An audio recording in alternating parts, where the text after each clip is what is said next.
السلام علیکم dear students, welcome to my channel علم کی دنیا۔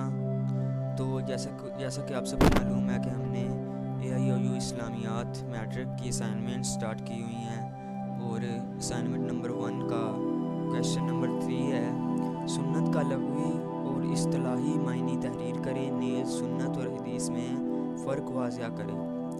تو سنت کا لغوی معنی: عربی لغت میں سنت کا لفظ سنہ سے ماخوذ ہے، جس کے لغوی معنی راستہ، طریقہ، چال یا رواج کے ہیں۔ یہ لفظ عام طور پر کسی خاص طریقہ یا عادت کے لیے استعمال ہوتا ہے، چاہے وہ اچھی ہو یا بری۔ مثال کے طور پر اگر کہا جائے فلان کی سنت، تو اس کا مطلب ہوگا کہ وہ شخص اس طریقے سے عمل پیرا ہے جو اس نے اپنے لیے مقرر کیا ہے۔ سنت کا اصطلاحی معنی: اسلامی شریعت میں سنت رسول اللہ صلی اللہ علیہ وآلہ وسلم کے ان اقوال، افعال اور اعمال کو کہتے ہیں جن کی پیروی کرنے کی تاکید کی گئی ہو یا جو امت کے لیے نمونہ ہو۔ سنت کے ذریعے مسلمانوں کو ہدایت ملتی ہے کہ وہ کیسے اپنے عقائد، عبادات اور معاملات کو درست رکھیں۔ سنت میں مندرجہ ذیل 3 اقسام شامل ہیں۔ پہلی ہے قولی سنت۔ یہ رسول اللہ صلی اللہ علیہ وآلہ وسلم کے وہ ارشادات اور اقوال ہیں جو آپ نے مختلف مواقع پر فرمائے، مثلاً حدیث الانام الاعمال بالنیات، عملوں کا دار و مدار نیتوں پر ہے۔ تو جو اس کی دوسری قسم ہے سنت کی، وہ ہے فعلی سنت۔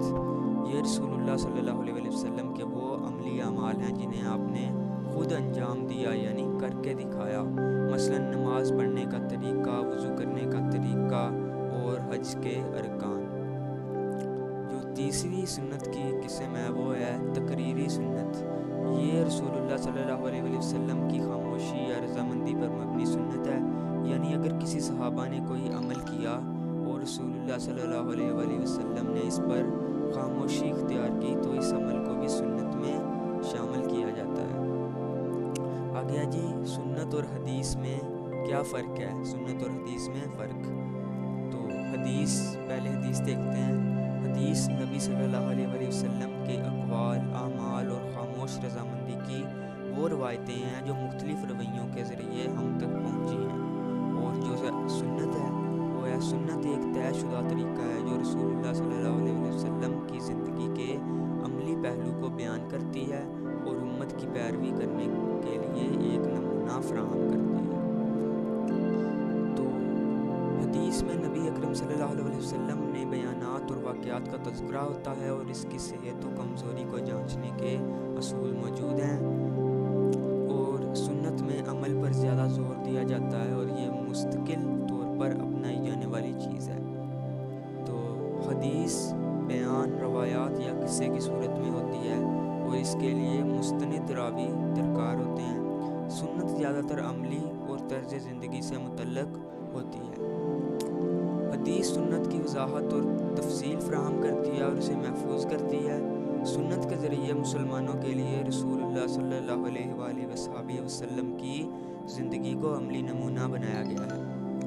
حدیث قرآن اور سنت کی تفصیلات بیان کرتی ہے اور اسے سنت کے قول پر قبول کیا جاتا ہے۔ سنت قرآن مجید کی تفسیر اور تشریح میں مدد کرتی ہے اور اسلامی قانون کا حصہ ہے۔